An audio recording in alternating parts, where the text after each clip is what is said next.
Now, we've all become only too aware in recent weeks of how important scientists are in helping us make sense of some frighteningly complex and shocking things that affect us all.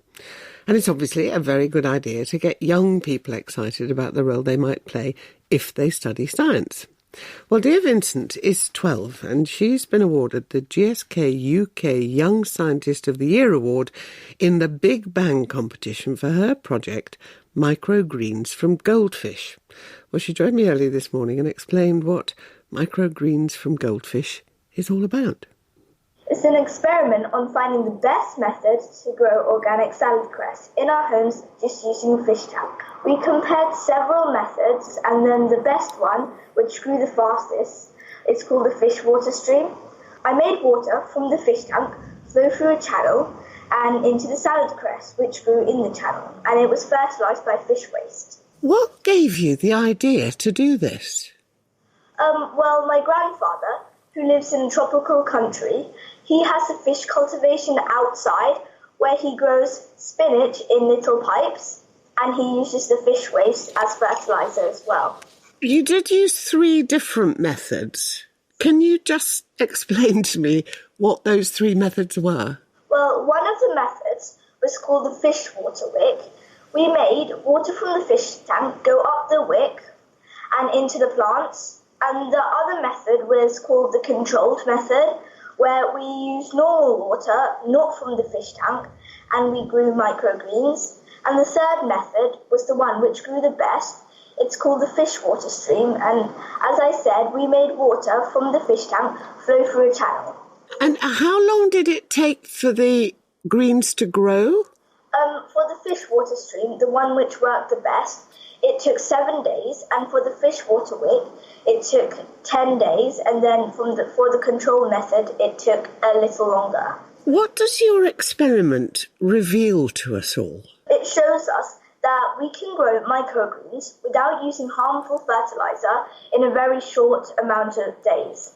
Now, you had to do, I know, a video presentation of your entry at the Big Bang fair, but It had to be cancelled because of the virus. How many people were you competing against? I think it's around 1,000, maybe, not at the finals. At the finals, it was 300 people. How surprised were you to win? I was really surprised, as I think I'm among one of the youngest competitors, and it's the first time I ever competed in a competition. Now, your brother entered last year. What did he do? He did an experiment on finding nuclear radiation. But he didn't win, did he? No.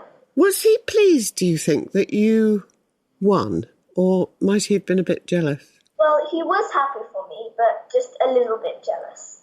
What did he say to you when you'd won? He was, really surprised. He said, "Really?" And what did little sister say back? Oh, I said, "Yes, I did win." And he shouldn't be that surprised. How long have you known that you really liked science and liked doing experiments? I think it was when I was really young, because my dad is really keen on science and astronomy. And then I think I've taken up his interest, so has my brother.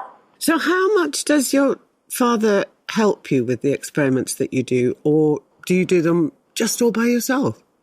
I did it mostly by myself, but my father did help me with the more dangerous stuff, like he bought the equipment. Why was it dangerous? The soldering was really dangerous. No, you wouldn't want to be using a solder iron all by yourself, would you? No. Fathers do come in handy sometimes, don't they? Yes. So what are you planning to do when you leave school? I hate to use the words grow up, but I mean, you are only 12. I'm thinking about that, but when I grow up, I think I want to be a doctor researcher who helps cure diseases and find remedies. You won £2,000. What are you going to do with all that money? Well, I want to donate some of my money to a charity called Garden Organic, who researches in organic cultivation and also helps schools with gardening projects. And I want to use some of it for expanding my project in building an outdoor fish pond version to grow spinach and lettuce. Now, I know you're not going to school today, like most children in the country, but you are doing schoolwork from home. How are you managing with that? Well, the work can sometimes be a bit overloading, but it's really relaxing staying at home to not wake up early every day. So what's your next experiment going to be? Probably expanding my project and making it in a bigger version outside in a fish pond. And I was talking to Diya, Vincent, Young Scientist of the Year. And now the serial, the third episode of Alison White's memoir, Letter to Louis.